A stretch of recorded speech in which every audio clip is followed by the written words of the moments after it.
নমস্কার। আজকের আমার নিবেদন কবি দেবব্রত দত্তের লেখা 25শে বৈশাখ।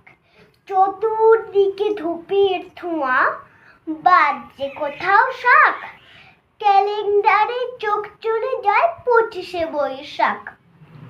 বোন বলল ঠাকুর পুজো, বাজছে না তো ঢাক, রেডিওতে বলছে শুধু 25শে বৈশাখ। মাকে বলি খাবো না আজ, যতই খিদে পাক, টিভির কাছে দেখবো বসে 25শে বৈশাখ। বাবা বলল টিভি দেখা আজকে না হয় রাখ, সবাই মিলে করবো পালন 25শে বৈশাখ। ভাই বলল বীর পুরুষ, দাদা বলল থাক, ভাগ্যে খোকা সঙ্গে ছিল 25শে বৈশাখ।